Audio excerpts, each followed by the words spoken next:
Boxler says, I feel like metabolism is such clickbait and false science, quote unquote, rev up your metabolism, fix your slow metabolism, etc.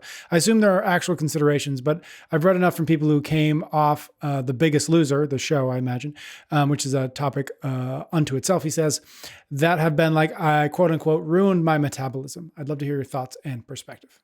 Yeah, there is a lot of clickbait in revving up and slowing metabolisms for sure. So when we hear metabolism, we just want to think about it as the calories you need or the calories you burn, aka calories out, in that calories in, calories out equation. So speeding it up would be you need more calories, slowing down would be you need less calories. I think everyone just inherently is like slow is bad. It's not, so long as the correct intake is there. So maybe I only need 2,000 calories a day and you need 2,500. My metabolism in absolute terms is slower than yours. But if I eat 2,000 calories a day and you eat 3,000, I maintain my weight while you gain yours, even though you have a faster metabolism, right? So a big part of what is missing in many of these fast and slow metabolisms, it's like, well, we can't get away from the fact that intake still matters here. Like, what are you taking in relative to this fast and slow metabolism? We have to consider that overall balance because it's calories in minus calories out is the net change in weight. And so I think people overly fixate on metabolism, the calories out, forgetting about their intake, right? Yep. So that's missing. And then there are things that can increase metabolism, but not in any real meaningful way, like spicy foods. They can increase your heartbeat. And so they can elevate your core temperature a little bit. You know, when that happens, your heart beating faster, that takes more energy. And so, yes, you're burning more calories, but it's like for a very short period of time. And how much spicy food are you eating? I was just going to suggest maybe a whole new diet, the spicy food diet, all day long. Like, you're just not going to eat jalapeno all day, like, right? Don't ruin my new diet. I know. So, Yeah, people talk about that and it's just like, okay, maybe we burn 2, 3, 4 more calories. It's just sort of like, we're not going to focus on this, right? Now, what actually increases or decreases your metabolism on a larger scale would be exercise. And this can happen kind of in the short term. And maybe I go for a hike 20 miles today. That's a considerable increase. I'm going to definitely need more calories. So I could say that I boosted my metabolism today because I just burned so many more. When we increase our volume so much like that in any single go, we also tend to eat back the food that we just burned because we're hungry. And so this is where the balance still comes into play that, yeah, maybe I boosted my metabolism to need more calories. That balance could still have it such that I'm now consuming the difference in what I just burned because of hunger. Right. Another way that 75 hard a little bit. Totally. When you have that Mm-hmm. second workout of the day, right? So again, it's like, okay, maybe I did boost my metabolism, but has my intake changed? We also have the potential, and this is probably, I think, the quote best, way to boost your metabolism would be to focus on a little bit longer term period, and that would be to increase our lean mass. I'm sure we've talked about that one before, right? When you have more lean mass on the body, just sitting here chatting with you, sitting here doing work, I end up burning more calories at rest as well as doing my workout. And so therefore, the number of calories I need any single day goes up, but it's again, a slow process over time.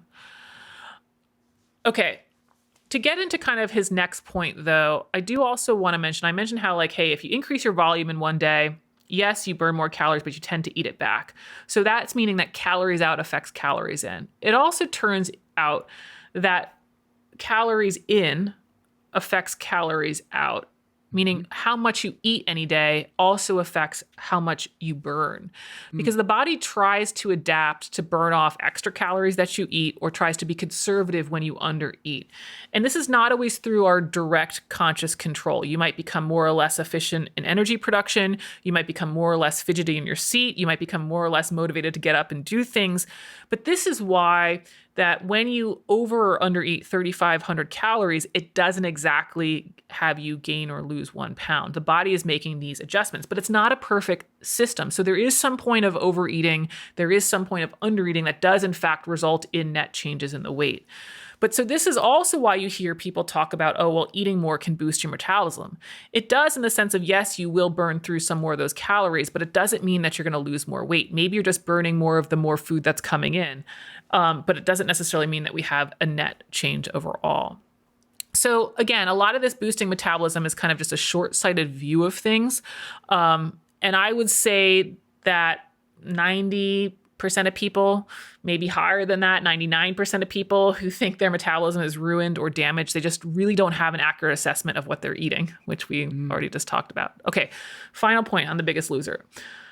We did talk about this in a bonus episode, but it's no longer available, so it's great to just touch on it again. The abridged version here is The Biggest Loser. That's that TV show, right? Very extreme diets, 1,000, maybe 1,200 calories a day, and they have about like 6 hours of exercise. And of course, people are trying to lose weight, typically at least 100 pounds. Now, they've done some studies on these individuals after the show, and it does look like some of them have a slower metabolism than what you would expect for their height and weight. So now they're at a certain height and weight. You compare that to somebody else who did not go on The Biggest Loser, who has the same height and weight, and they get less calories. It does seem like it was the extreme caloric deficit of the show combined, this is the really important part, combined with the severe exercise that may have in fact depressed their metabolism. And it's really because their metabolism responded to those extreme demands. It was a way for them to get through all of that exercise volume on such little food. Like their body became very efficient, right? Now, here's the thing. The other studies that have looked at this idea of like a damaged metabolism, so to speak, is we don't see the same type of adaptation that we see with The Biggest Loser. Even in cases where the diets were very extreme, very low calorie, but they did not have an exercise component, there isn't any kind of, quote, lasting damage, for lack of a better word. So something definitely appears odd with The Biggest Loser participants. More work needs to be done there. There's a Kevin Hall paper in the show notes. But the practical takeaway here is don't use that as a model for weight loss and you're going to be okay.